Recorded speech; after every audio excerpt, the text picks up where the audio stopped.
Ladies and gentlemen, boys and girls, I had to do a reading for Halloween, and you can't even see it, I bet, in the camera, but I think his name is Gustav, and I told him to join us, my little fella, for Halloween, and I don't know what he's going to think of my poetry. I don't know.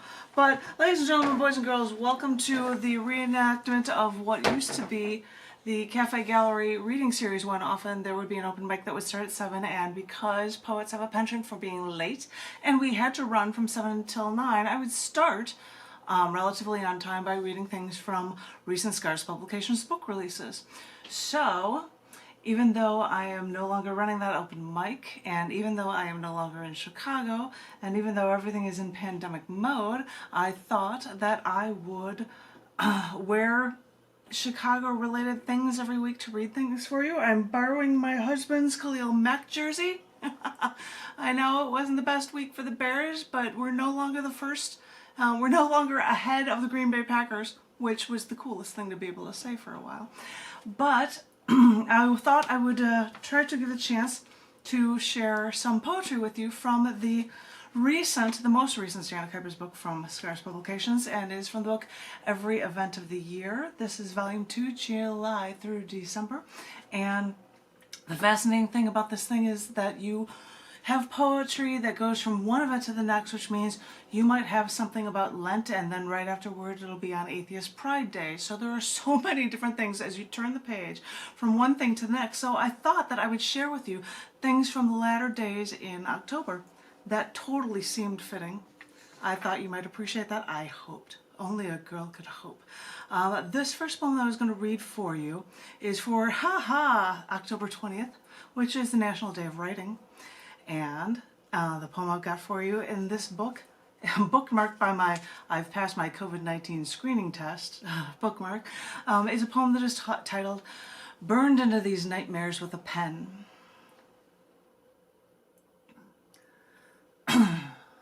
I need to burn these stories onto pages. I pick and choose what needs to be said, what needs to be remembered.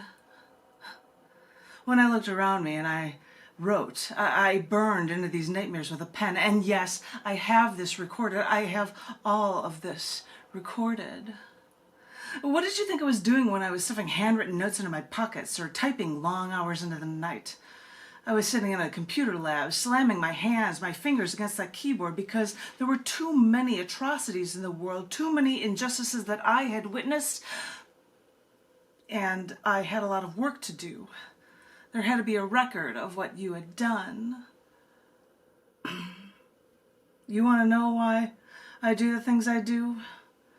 I had to record these things. That is what kept me together. Once I've seen the injustices of the world, and when no one bothered to notice them, or change them, or care about them, these recordings kept me together.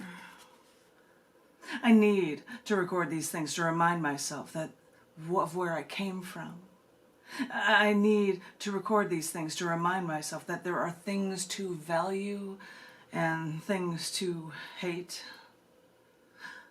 I need to record these things to remind myself that there are things worth fighting for, worth dying for. I need to record these things to remind myself that I am alive. For your National Day of Writing on October 20th, that poem was Burned into These Nightmares with a Pen. And the other cool thing is that night of October 20th is actually the the Observe the Moon night. Observe the Moon night, even. So I thought I'd share with you this short poem called Moonlight. Moonlight is a hypnotist, putting people in a trance. Whenever you look at it, it takes over your soul. No one can stop it, but no one wants to. That was Moonlight, and that was for the internationally observe the Moon night, which is on October 20th. And so after that, I thought I would go to October 21st, which is actually the celebration of the Mind Day on October 21st. And I have a poem for that for you. The next one here, and it's titled Polymath in the Making. Being made fun of in school as a polymath in the making tax those who love to learn.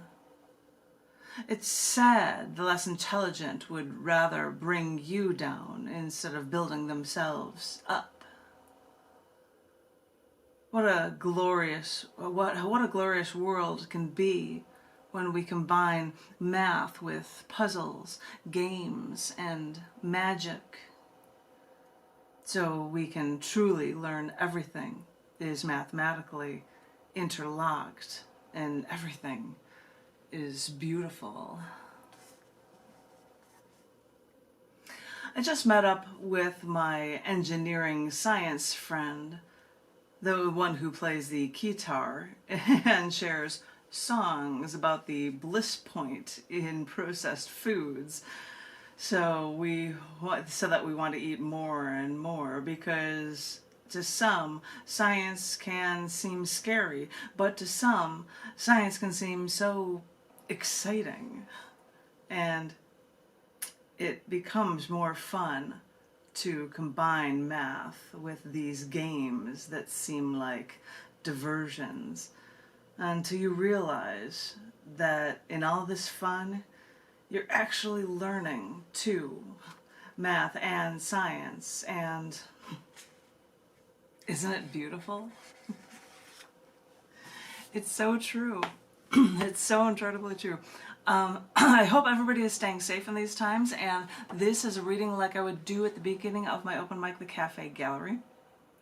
You can find info about it at scars.tv/thecafe. Used to be at the cafe, and then it went to Gallery Cabaret. And I would read things from books at the beginnings of open mics when there weren't people there, and I would read things from books, including ones like this book titled Every Event of the Year, Volume 2, July through December. And I thought I would share a few more with you. This next one, is October 22nd, which is Clean Up the Earth Day. So, I have this poem for you that is called Oscar the Grouch and the Recycle Nazi. It's actually in the October 2020 issue of CC&D magazine as well, if anyone is interested.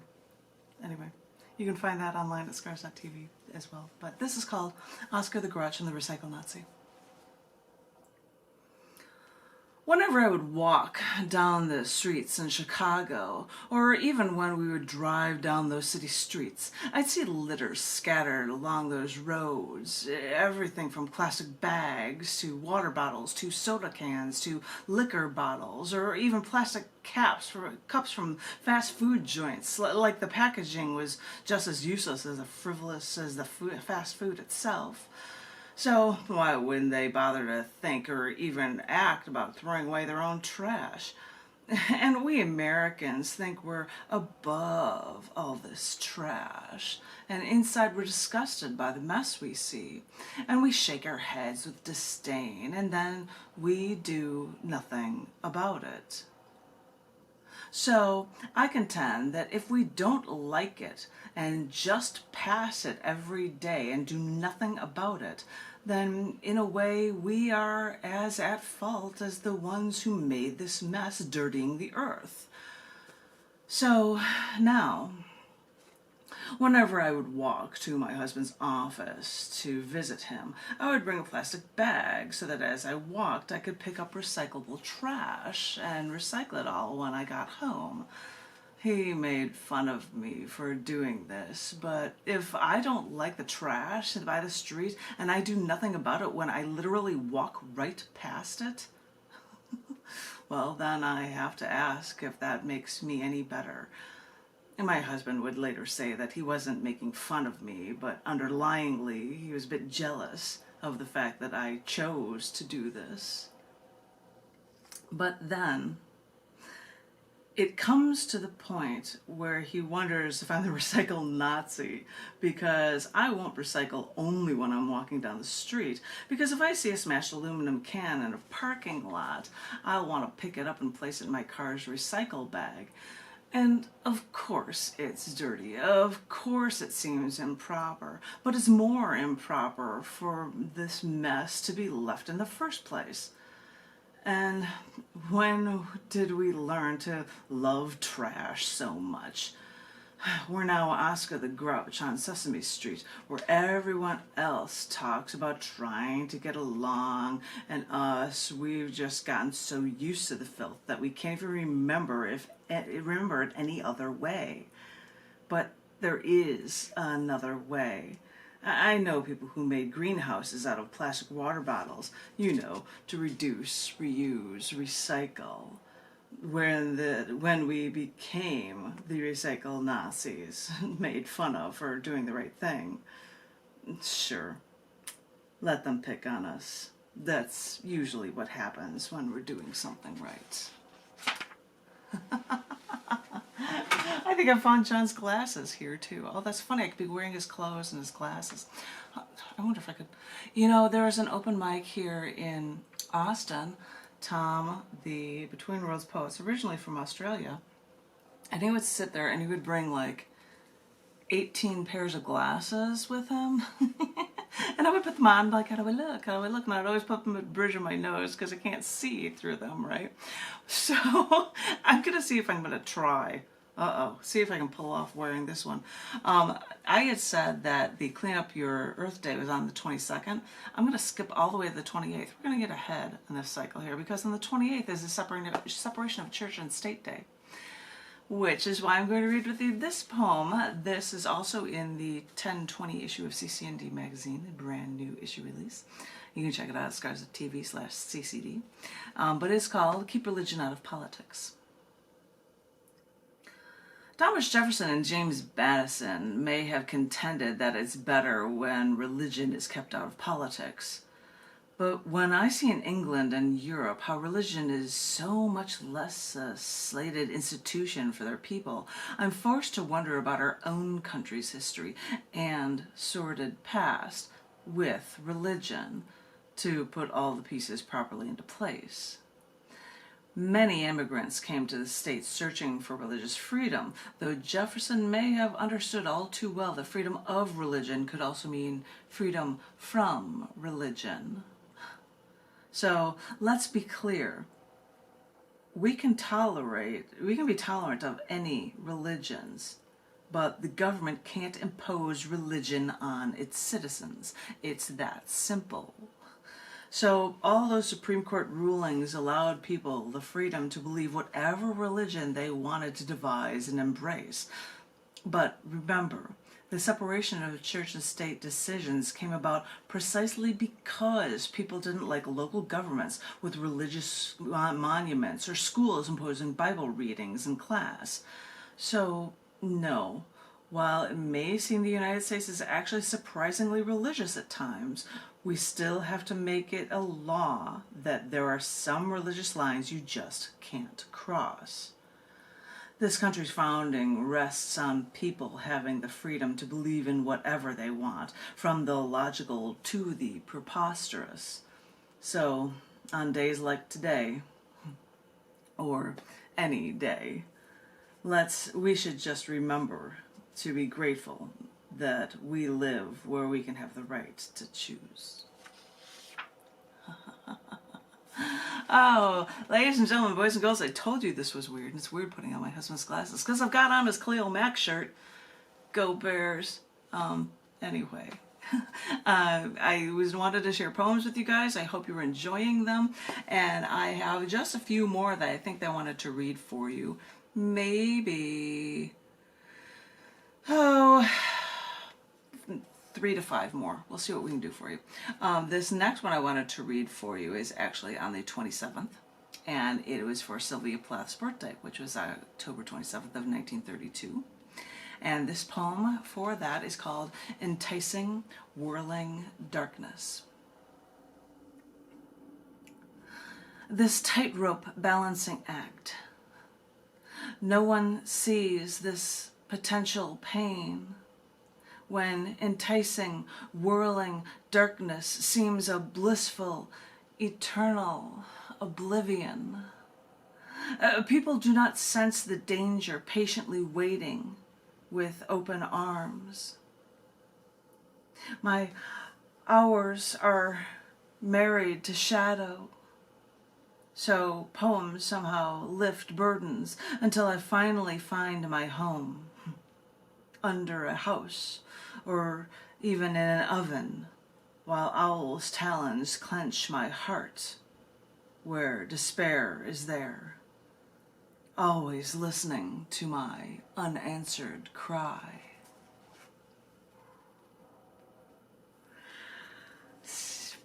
And this is why I tell you there's a crazy psycho change from one page to the next with different events, because that is on the left hand side of the page. And then I'm going to skip ahead right here to October 29th, because this is for the birthday of astronomer Caterina Scarpellini. Her birthday is on the 29th, and this is for her. Oh yay, it's an astronomy poem. So it jumps from one to the next. This is called Quest Beyond an Icy Tail. I needed to discover more. I needed to start my quest. I will stroll the Colosseum, pray the Pope may bless me as I search through the sky, find a new comet, get lost in the icy tail that strikes at me with such beauty. For astronomy helps me see what I am truly meant to be. Because even historically, the planet Venus means beauty, but that is what I want people to remember about me. Astronomy is beautiful, right down to those craters on Venus.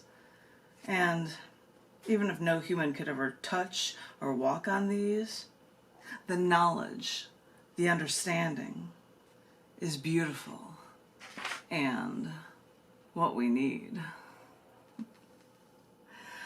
Ladies and gentlemen, boys and girls, I am reading for you select poems from the newly released Scars Publications book, Every Event of the Year. This is volume 2, July through December. And I've got maybe 4 more. I'll see what we can do for this for you.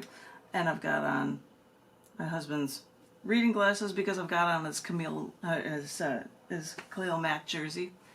Go Bears. Because I got to do something, because this is represented for an open mic in Chicago for years. So I thought that I would share with you for the 29th of October. I'm going to do it through the end of the month for you guys, because it's going to be coming up soon. The 29th of October, Maria Alexandra Victoria was the last queen of Romania. It's her birthday on the 29th of October in 1825. The last queen of Romania.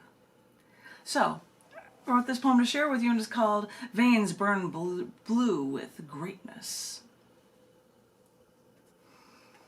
I know I was destined for greatness.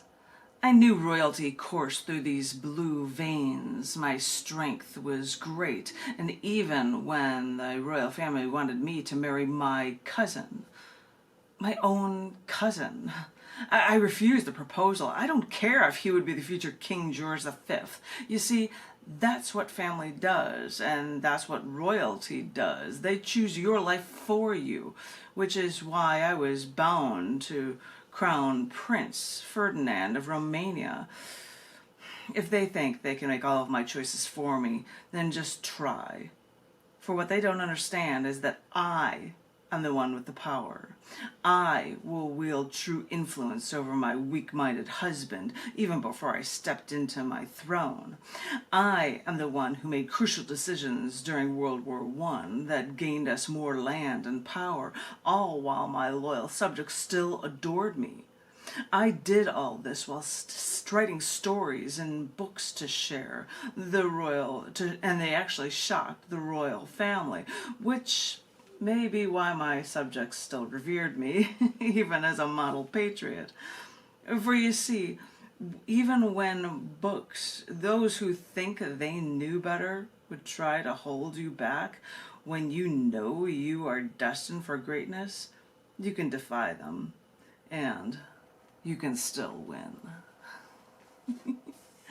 These are amazing how they change from date to date, because I said on the 29th that happened, but I have something for October 30th for you, because that is actually the birth date for poet Ezra Pound, born on the 30th of October in 1885. So this is in honor of that, from the book Every Event of the Year, Volume 2, July through December. And this poem for Ezra Pound's birthday is called Jails Almost Broke Me. I came from a small town, and I wanted to shape the world with conciseness and clarity. I wrote poetry. People said they enjoyed my work, but I wanted to affect more. So I wrote for publications, and I edited published posts too, such as my contemporaries like T.S. Eliot, James Joyce, Robert Frost, and even Ernest Hemingway. I did more work, but I didn't mesh with the U.S. bureaucracy. So I moved away and was wrapped up in World War I and II until I thought the answers were that government should have control over our lives to try to make life better. So I embraced Benito Mussolini's fascism in the 30s and 40s. And then the Americans caught me in 45, charged me with treason, and their jails almost broke me. They kept me in a mental prison for over 12 years. But I say my existence has become a prison already. I may not have all the answers, but I will still look for them and write about them. With this, I may hopefully shape modern literature, so my writings last as long as literature itself. And there are quotes from Ezra Pound and different artists that are in these poems as well, which is blowing my mind as I'm reading them for you. But I'm going to share these last two poems for you for Halloween, and I don't know if I should wear these glasses. Well, I'm wearing my husband's shirt, so when I keep on his glasses, give it up for him. This is for Halloween, and there are two poems for it to close out this reading. This first one's called This Halloween. This Halloween I got a costume together. I wore a black pageboy wig, a vinyl dress, and matching vinyl boots. It was strange for me. I'm not such an outgoing person. And every time I was left alone in a bar, someone would hit on me. Usually someone ugly. But I didn't tell them to leave me alone. I gave them a fake name, a fake number. And looking back, what made the difference was not my wearing the revealing clothes, but wearing a wig, changing my identity. And it's not like I'd do that again, but I must admit, I really like being someone else for just a little while. I have one other one that was actually written on Halloween for you. It's a dreams poem, Dreams 10/31/19. This is called Who I Was Supposed to Be. Not knowing where I was, I looked down. I saw I was dressed in black again, but it didn't even feel like I was in my own clothes. Without many people around, another woman dressed in black appeared. I had no idea who she was, but she approached me, said something to me knowingly, like she was glad that I made it here. Since I knew no one else, I agreed and followed her. We turned a corner in this place I knew nothing of, us both dressed in black, and two other people approached, also in black, but they weren't with us, and she was glad that I wouldn't blow our cover. And all this time, I didn't even know who I was supposed to be.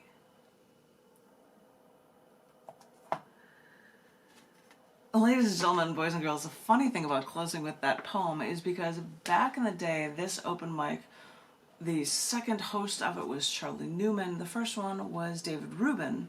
When he left, he passed it on to Charlie. Charlie passed it on to me. I passed it on to Dave Getchuk. but I gave it the name the Cafe Gallery while I was running it. But David Rubin would, at the tail end of his time in Chicago, be sharing poems about dreams that he had. And in honor of him doing that, I sometimes would write down my dreams poems. And this last one of Who I Was Supposed to Be was something that I wrote when I woke up on Halloween a couple of years ago. Oh, I guess it was 1 year ago. And I thought that would be a perfect ending for my open mic book reading series for you guys. I don't know if anybody is planning on trying to interact or go out in public for Halloween or not, but I hope everyone is remaining safe. If I don't like being the salesperson for the book. I like sharing poetry from the book because that's how I roll. But people then asked, I know John McMullen would ask, and I think he's bought 2 copies of it already, but if anybody's interested in this book, you can go to janetkuypers.com or scars.tv, or just go to Amazon and look for every event of the year. There are 2 volumes.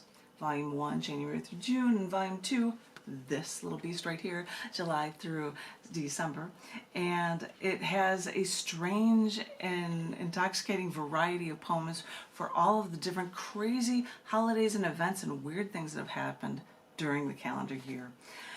If anybody's interested in it, or if you want, you can just sit here and listen to readings of poetry because I love sharing them with you. I hope everyone right now is remaining safe. I hope everyone is remaining poetically and literally and creatively inclined. And if anybody is feeling trapped and alone, I know it's hard sometimes, but just know that you are loved. I promise it'll get better. And I hope everyone continues to improve in time. And thank you all for listening. I will come next week with another reading for you guys because this would invariably and indubitably happen where there'd be an early time and I'm like, well, I'll read poems from a new book release. I hope you enjoy the poems. Stay safe and trick or treat. Hang in there, everyone. Thank you very much. Thanks.